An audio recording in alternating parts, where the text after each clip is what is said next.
Ya, pemirsa Demak TV, sekarang kita sedang berada di Puskesmas Guntur 2.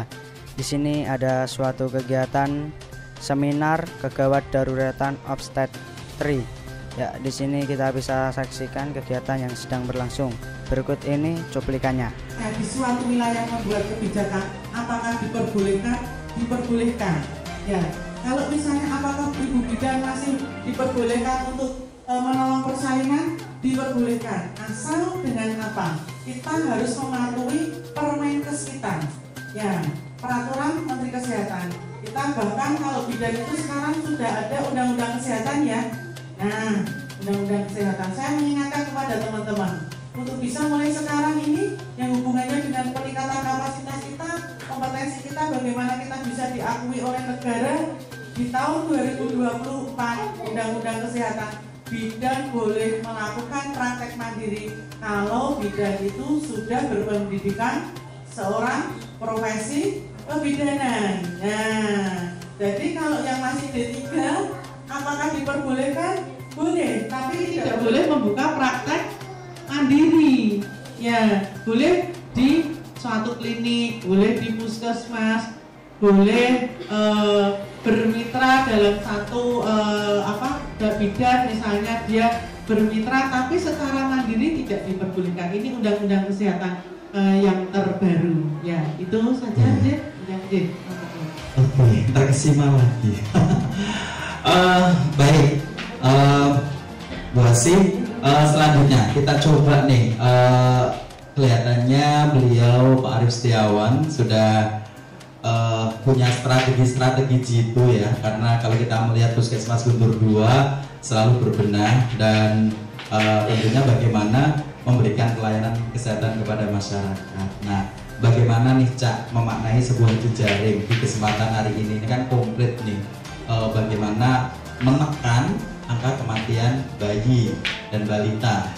Nah, langkah-langkah apa sih strategi yang harus diterapkan di Puskesmas Guntur 2?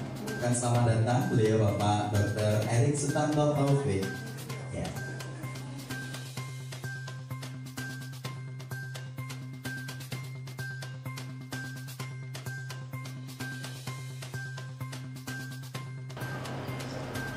Kalau yang beratnya rendah ya sudah buka 2.500 ini kita tahu. Jadi yang kita harap bayi itu lahir di antara 37 sampai 42, berat badannya di atas 2,5 sampai 4 kilo. Ini jadi bahayanya kalau dia lahir prematur itu ini kalau di otak dia bisa menyebabkan perdarahan di otak. Kemudian ini paling sering kita temukan asfiksia, pernapasan bayinya yang bermasalah. Ini juga masalahnya di saluran paru-parunya. Kalau ini masalah di pencernaannya, jadi bisa menyebabkan khususnya itu nekrosis. Nekrosis itu artinya juga kematian selnya. Ini sepsis juga masalah saf, karena dia infeksi bayi baru lahir. Kalau dia terinfeksi menyebabkan demam, pernapasannya susah, sampai yang paling berat bisa meninggal.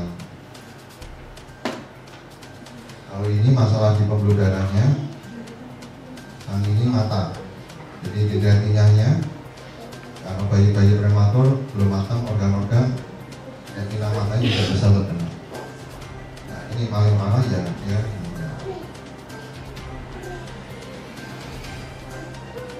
Nah, ini kalau masalah jangka panjangnya ini juga bermasalah, tidak jangka pendek. Kalau jangka pendek yang tadi ini yang sini tadi, dan kalau jangka panjangnya ini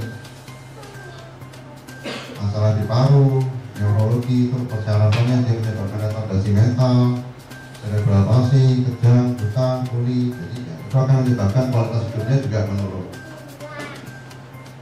Nah, sekarang kita mesti tahu apa sih penyebabnya prematur. Itu penyebabnya banyak sekali. Nah, ini salah satunya.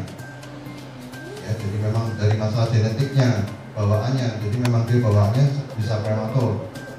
Kemudian ini infeksi, misalkan keputihan tidak diobati, banyak pecah, infeksi dia, maka dia melahirkan sebelum waktunya. Ini gaya hidup itu ya seperti merokok. Merokok ini ada penelitian, bahkan dia juga bisa prematur. Nah, selain juga misalkan ibu itu sudah pernah dari riwayat prematur sebelumnya, hati-hati kita kalau memang hamil berikutnya kemungkinan berulang ada. Pemirsa Demak TV, sekarang kita sedang berada di Puskesmas Guntur 2. Sini saya bertemu dengan bidan Puskesmas Guntur 2. Ya Bu, dengan Ibu siapa? Dengan saya Bu Muji Saada sebagai bidan koordinator Puskesmas Guntur 2 yang punya wilayah 10 desa. Mau tanya Bu, tujuan dari acara ini itu apa Bu? Yang pasti tujuan dari acara ini yaitu karena angka kematian bayi di wilayah Guntur 2 masih tinggi, untuk menurunkan AKI dan AKB di wilayah Guntur 2 supaya ibu dan bayinya semua sehat, dan ibu kader, ibu hamil tambah pengalaman didatangkan dengan Dr. Erik dari narasumber dari Rumah Sakit Pelita Anugrah. Dan harapannya acara ini apa Bu? Harapannya nanti jadi ibu kader, ibu hamil tahu apa yang harus dikerjakan untuk mencegah terjadinya komplikasi pada ibu hamil, dan nanti bayi lahirnya sehat, ibunya sehat. Ya, itulah yang dijelaskan dari Ibu Bidan. Terima kasih. Saya Iwan Fajar Malik dari Demak TV melaporkan.